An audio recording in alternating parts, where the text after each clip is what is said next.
नमस्कार साथियों, आज हम बात करेंगे कि 6 महीने से ज़्यादा अगर किसी भी देश से आप बाहर रह जाते हैं, तो क्या आपका वीज़ा कैंसिल हो जाता है कि आप दोबारा नहीं जा सकते? यानी 180 दिन की अगर बात करें, Dubai, Qatar, मस्कत, Bahrain, Saudi, Kuwait, Oman वगैरह सब देशों की हम बात करेंगे। क्या आप छुट्टी मान लो आते हैं, 6 महीने तक आप रह सकते हैं। उसके बाद अगर ज़्यादा रहेंगे तो आपके साथ क्या होने वाला है? क्या आपका वीज़ा कैंसिल हो जाएगा? क्या आपकी कंपनी आपको इनवाइट नहीं करेगी? क्या आप वापस 6 महीने बाद जाते हो और पहुँच भी जाते हो तो क्या कंपनी आपको जॉब लगवाएगी? अगर आप 6 महीने से ज़्यादा रह जाते हैं तो वहाँ पे क्या करना चाहिए? कैसे आपको छुट्टी एक्सटेंड कर सकते हैं या जॉब कैसे मिल सकते हैं? या कंपनी उसी वीज़ा पे आपको जॉब पे रखेगी या आपको परमिशन लेनी पड़ेगी जाने से पहले या फिर जुर्माना कितना देना पड़ेगा? डिटेल से इन 6-7 टॉपिक पे हम बात करेंगे। गल्फ कंट्रीज, खाड़ी देशों की, दुबई, कतर, मस्कत, बहरीन, सऊदी से रिलेटेड। तो वीडियो पूरा देखिएगा भाई, अच्छा लगे तो लाइक शेयर करिएगा, चैनल जरूर सब्सक्राइब करके रखिएगा। सवाल है तो आप कमेंट बॉक्स में लिख सकते हैं ताकि नेक्स्ट वीडियो में हम डिस्कस कर सके। तो चलिए शुरुआत कर लेते हैं। भाई बहुत सारे लोगों की ये प्रॉब्लम होती है, जैसे लॉकडाउन के दौरान भी ये लोगों की स्थिति हुई थी। 6 महीने से ज्यादा हो गया, दोबारा वो नहीं जा सके, बहुत सारे लोगों के वीजा कैंसिल हो गए। सारे लोगों की ये समस्या होती है कि आप 2-3 महीने की छुट्टी आ जाते हैं, घर पे अचानक कुछ रीजन हो जाता है, चाहे आप बीमार हो गए, परिवार में कोई बीमार हो गया, घरेलू स्थिति कुछ बिगड़ गई या बहुत सारे रीजन हो सकते हैं, तो आप वापस नहीं जा सके। 6 महीने में एक दिन ऊपर निकल गया, 1 घंटा ऊपर निकल गया, तो आप फिर क्या करोगे? बहुत सारी प्रॉब्लम आती है।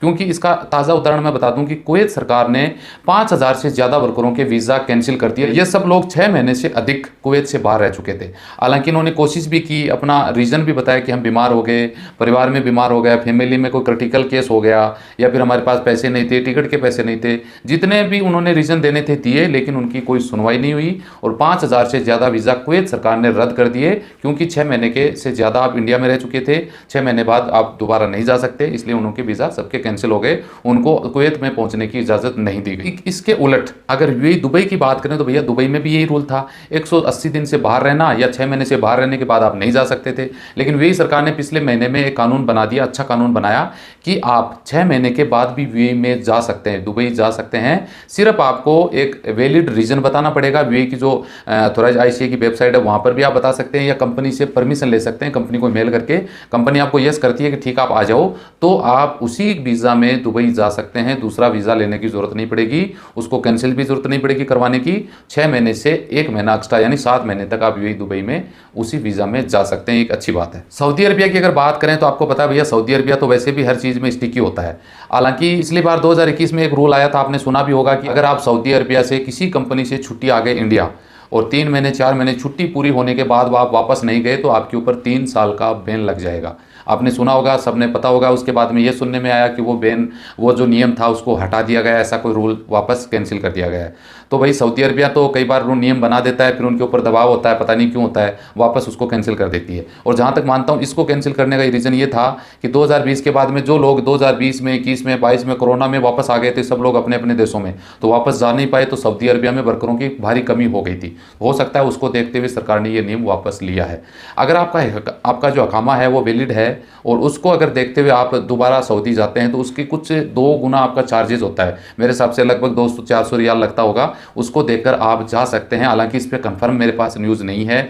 आप इसको, अगर आपका टाइम ज़्यादा हो जाता है तो आप इसकी इंक्वायरी अपने स्तर पे या अपनी कंपनी में या फिर जिनसे आप वीज़ा स्टंप करवाया था इसकी इंक्वायरी ले सकते हैं ताकि आपको बेहतर न्यूज़ मिल सके। कतर की बात कर लेते हैं भाई। कतर का भी रूल ये गल्फ कंट्री जीसीसी कंट्री की बात करें तो सेम नियम है, कोई ज़्यादा अलग नहीं है। अगर आप 6 महीने बाद, 6 महीने तक आप इंडिया में रह गए, 6 महीने बाद आप वो सोचते हैं कि 6 महीने के अंदर अंदर आप कुवैत जाना चाहते हैं, आप नहीं गए, 6 महीने के बाद जाना चाहते हैं, तो 2 बातें हो सकती हैं। एक बात तो ये कि 6 महीने बाद आपका कंपनी ने वीज़ा कैंसिल करवा दिया, तो फिर उस वीज़ा में जाने का कोई मतलब नहीं है, या फिर नहीं करवाया हो। क्योंकि आपका मान लो वीज़ा लगा है, वीज़ा लगने के बाद आप छुट्टी आ गए, 6 महीने निकल गए, फिर भी वीज़ा में टाइम तो पड़ा है ना, तो उस वीज़ा में आप जा सकते हैं। इनका पता लगाया जा सकता है। अगर कंपनी आपको बुलाती है तो आप जा सकते हैं, अगर नहीं बुलाती है तो फिर आप नहीं जा सकते। अगर 6 महीने से ज़्यादा टाइम हो जाता है तो सबसे मस्ट है आप अपनी कंपनी से कॉन्टैक्ट करें, वहीं से ज़्यादा अच्छी न्यूज़ मिलेगी आपको।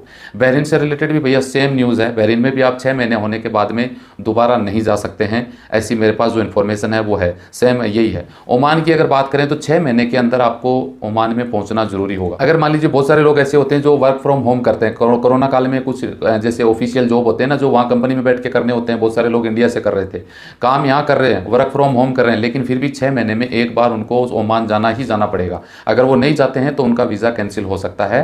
क्योंकि गल्फ कंट्रीज़ का लगभग सेम यही नियम है कि भैया 6 महीने में एक बार आप आ जाओ, नहीं आओगे तो हम आपको परमानेंटली घर बिठा देंगे, ऐसा रूल है। हाँ, कंपनी की विवेक पे डिपेंड करता है, वो वीज़ा कैंसिल नहीं करें। सीधी सी बात है भैया, 6 महीने का रूल है, लेकिन वो आपका वीज़ा एक्सपायर हो गया तो एक अलग इशू हो गया। अगर वीज़ा पड़ा है, आप में टाइम है, तो कंपनी आपको बुला सकती है अपनी अथॉरिटी पे। तो ये सब कुछ न्यूज़ थी, आप लोगों के साथ मैंने शेयर कर दी है 6 कंट्रीज से रिलेटेड।